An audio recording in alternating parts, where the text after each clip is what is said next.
नमस्कार ninth class.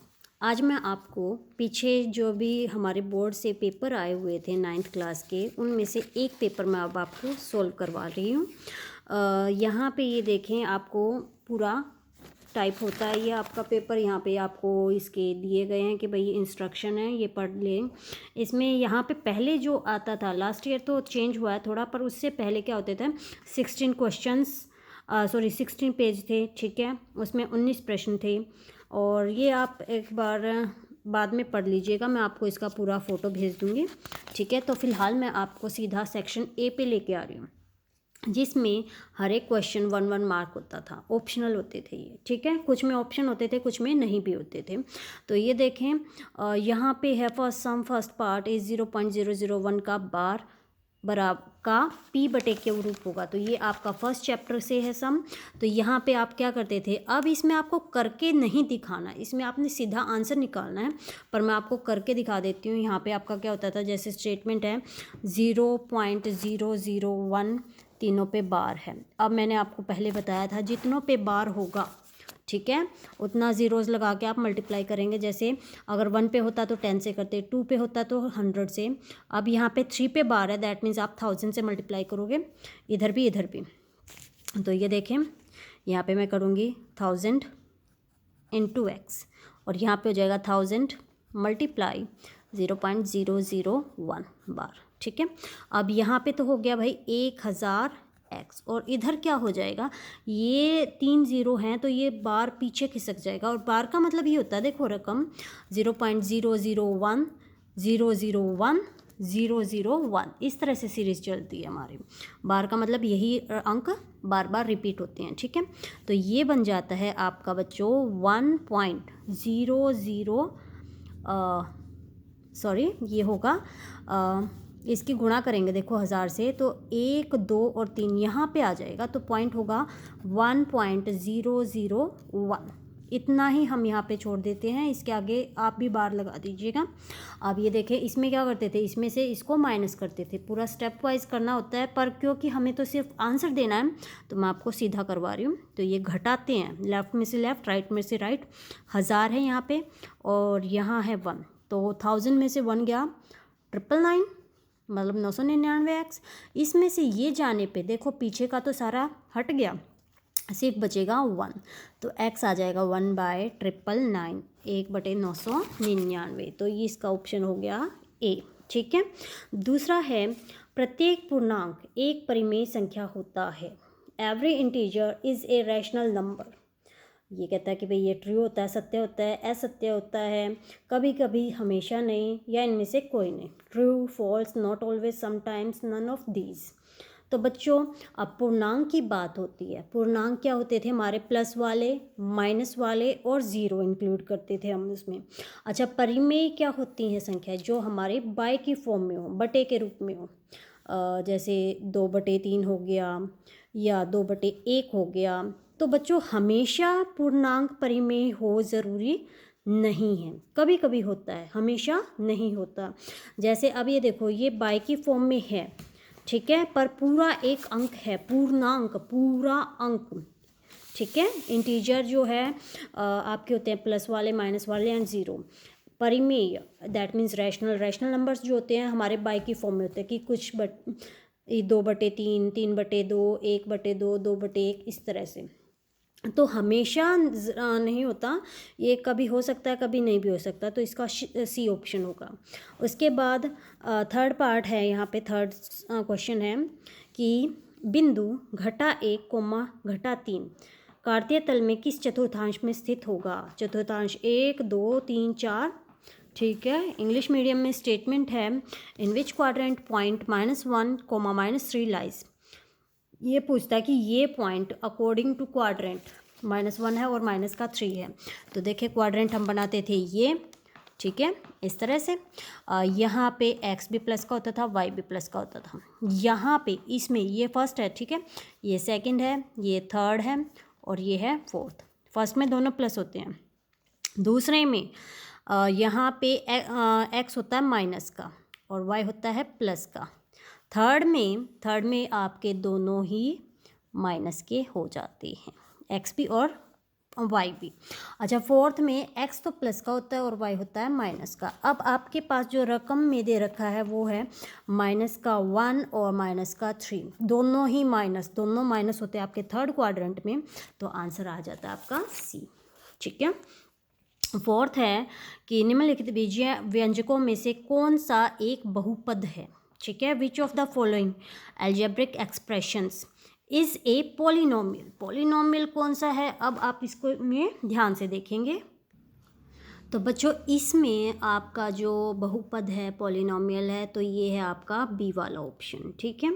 उसके बाद अगला पांचवा सवाल है, पांचवा पार्ट है, क्या समीकरण 6x जमा 7 की तुलना ax जमा बी वाई जमा सी बराबर 0 से करने पर a का मान क्या होगा। Compare of 6x plus 7 with the equation ax plus B Y plus C is equals to 0, find the value of a। तो ये देखिए मैं आपको हल करके बताती हूँ इसमें कैसे होगा। यहाँ पे आपके पास इक्वेशन है 6x प्लस 7 और इसको कंपेयर करना है आपने ax जमा बी वाई जमा सी बराबर 0। तो यहाँ पे अगर आप इस समीकरण में ध्यान से देखोगे तो x के साथ वाली वैल्यू जो है वो है a, तो यहाँ पे भी जो x के साथ वैल्यू होगी वो होगी a, तो इसका ऑप्शन होगा आपका आंसर होगा 6, that means option number B. ठीक है। x के साथ इधर a था तो इधर x के साथ जो है वो ही a की वैल्यू है।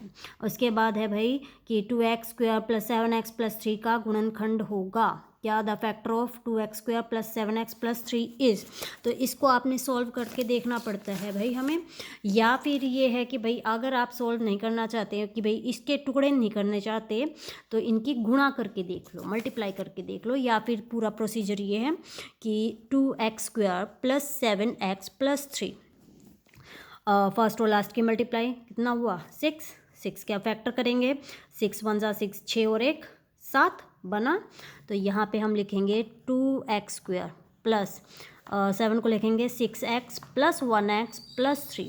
फर्स्ट 2 में से लास्ट 2 में से कॉमन लेते हैं, फर्स्ट में से निकला 2x तो ये हुआ x प्लस 3, यहाँ से लेंगे 1 तो ये हुआ x प्लस 3। अब मैंने बता रखा आपको ब्रैकेट में जो सेम चीज़ है उसको एक बार लिखो और बाकी जो बच गया उसको दूसरी ब्रैकेट में डाल दीजिए। अब इसमें आप ऑप्शन देख सकते हैं कि भाई कौन से वाला है हमारा x प्लस 3 और 2x प्लस 1, आगे पीछे का कोई रोल ज़्यादा फर्क नहीं पड़ता है हमारे इसमें। ये देखें इसका ऑप्शन नंबर ए है आंसर। इसके बाद बच्चों सातवां भाग है, यहाँ पे ये कहता है ए जो है बी के समांतर है, बी सी के समांतर है, तो कौन सा कथन सत्य है। ये कहता है if A is parallel to B, B C के पैरेलल है, विच इज़ ट्रू। अब ये देखो ना, 2-3 बंदों की कंपेयर कर रहा है कि ए इसके पैरेलल है, समांतर है, बी इसके है, तो इसका मतलब तो भाई तीनों ही आपस में समांतर हो गए। तो इससे हमारा कंक्लूजन निकलेगा कि भाई ए जो है सी के भी समांतर होगा, पैरेलल होगा, तो option number C is the answer. इसके बाद कहते हैं ये बच्चों ये हम नहीं करेंगे क्योंकि ये तब आता था जब हमारा सिलेबस कटा हुआ नहीं था, तो ये यूक्लिड का है, यूक्लिड हमारा इस साल हटा हुआ है सिलेबस से। ठीक है। इसके बाद है भाई एक त्रिभुज की ऊंचाई दे रखी है और आधार दे रखा है, क्षेत्रफल निकालना है। देखिए हाइट इज़ गिवन एंड आपको क्या दे रखा है भाई बेस मतलब आधार, ऊंचाई दे रखी है और आधार दे रखा है, तो त्रिभुज का क्षेत्रफल लगा दो। क्या होता है भाई 1/2 आधार गुणा ऊंचाई। ठीक है। 1/2 बेस इंटू हाइट। तो यहाँ पे सम में आपको दिया गया है कि बेस है 10 और हाइट इज़ 5, बेस है 10 और हाइट है 5, तो इसको आप जस्ट कैलकुलेट करना है। देखिए 2 5 ज़ा 10, 5 5 ज़ा 25 इज़ द आंसर। तो 25 में आप ये देख लीजिएगा भाई सेंटीमीटर है मीटर है, तो सेंटीमीटर है तो 25 centimetre square is the answer. Sum number 10 है, यहाँ पे आपको व्यास दे रखा है वृत्ताकार कुआं। अब ये वृत्ताकार कुआं दे दिया है तो इसका मतलब ये नहीं है कि वृत्त बन गया।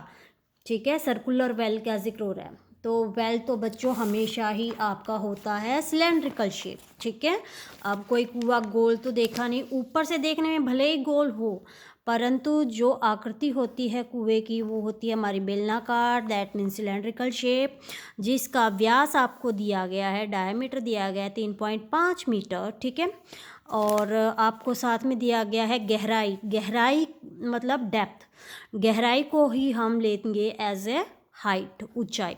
तो h हो गया 10 मीटर। अब भाई आपने निकालना है इसका आंतरिक वक्र पृष्ठीय क्षेत्रफल, इनर कर्व्ड सरफेस एरिया। तो curved surface area of cylinder क्या होता है भाई, 2πr/h। वैल्यूज़ रख दो, 2 पाई गिवन है तो ठीक है, नहीं तो 22/7।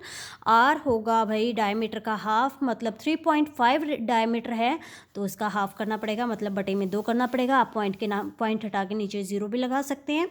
और एच लीजिएगा 10, और इसको हल करेंगे तो आपके पास इसका निकल आएगा कर्व्ड सरफेस एरिया, आंतरिक वक्र पृष्ठीय क्षेत्रफल। उसके बाद है प्रत्येक कोण समकोण नहीं होता है। ये पूछ रहा है नीचे जो आकृतियाँ का नाम दिया गया है उनमें से किस में हर एक एंगल राइट एंगल 90 डिग्री का नहीं होता है। तो आयत में, रेक्टेंगल में हमारा हर एक एंगल 90 डिग्री का होता है, ऑब्वियस सी बात है। वर्ग में भी आपका हर एक एंगल 90 का होता है। अच्छा, घन में भी होता है, बिल्कुल क्यूब में होता है, हमेशा ही 90 डिग्री का एंगल होता है। बट त्रिभुज में हमेशा हो ये ज़रूरी नहीं है, क्योंकि त्रिभुज तो बच्चों आपकी इस तरह से भी हो सकती हैं, ठीक है, थोड़ी टेढ़ी भी हो सकती हैं। तो ज़रूरी थोड़ी है कि भाई 90 डिग्री का ही हो, ठीक है, ज़रूरी नहीं है कि भाई 90 डिग्री का ही आपका एंगल हो। तो यहाँ पे आपका आंसर आएगा सी, ट्राइंगल, ठीक है। 12वें में सूत्र पूछा गया है, सूत्र बताना बेलन का आयतन का वॉल्यूम ऑफ सिलेंडर, जो कि होता है πr²h। अच्छा, 13वां सवाल है, यहाँ पे x का मान निकालना है, वैल्यू ऑफ x, जबकि ये तो है भाई 10, x ये है 2x, x 3x 4x। अब ये देखो सीधी रेखा पे कोण बन रहा है, तो ये होगा लीनियर एंगल, ठीक है। लीनियर एंगल मतलब रैखिक कोण, मतलब ये पूरे का जोड़ होना चाहिए 180। तो देखिए 10 4 14 3 17 और 1 18 और 2 20, 20x, ठीक है, 20x बराबर 180। तो x की वैल्यू होगी 180/20, मतलब आया भाई 9, x की वैल्यू आई है 9 डिग्री, ठीक है। इसके बाद सम नंबर है आपका 14 में आपका थोड़ा और ये चीज़ आ गई है, प्रोबेबिलिटी, जो कि है हमारा लास्ट चैप्टर, सबसे इजी है, जस्ट हमने इसका थोड़ा बहुत ही में भी हमारा काम चल जाएगा। ये देखें, इसमें ये कहता है एक थैले में 3 लाल 5 काली 4 सफ़ेद गेंदें हैं, मतलब एक बैग है जिसमें 3 red 5 black and 4 white balls हैं। उनमें से एक गेंद निकालनी है, यादृच्छा मतलब अपनी इच्छा से बिना देखे हमने ऐसे एक गेंद उठा ली है, ठीक है। 1 ball is drawn at random, what is the probability of red ball. जो भी कलर बोला जाए पहले तो उसके देख लो कितने हैं। अब रेड की बात हो रही है, रेड क्या है भाई, यहाँ पे 3 हैं, ठीक है। बाय में कर दो टोटल कितनी है, 3 और 5 8 और 4 12, तो ये आपका आंसर हो जाता है। अब ये सेम नहीं है, या मतलब इसमें से कोई ऑप्शन नहीं है, तो इसको काट के देख लो, 3 1 3 3 4 12, ये होती है आपकी प्रायिकता, प्रोबेबिलिटी। इसमें जैसे रेड पूछा है, इसकी जगह ब्लैक भी पूछ सकता था। ब्लैक मतलब काली, काली के लिए क्या करेंगे, ब्लैक की हैं 5, 5 में टोटल जो कि होगा 12। इस तरह सफ़ेद की पूछ ले तो 4 में टोटल कर दीजिएगा, ठीक है। 15वां भाग है, यहाँ पे प्रथम 5 प्राकृतिक संख्याओं का मध्य। नेचुरल नंबर जो हमारे होते हैं वो स्टार्ट होते हैं 1 से, ठीक है, 1 से। तो आपने पहले 5 का निकालना, तो 1 2 3 4 5, पहले 5 ये प्राकृतिक संख्याएं होगी इनका।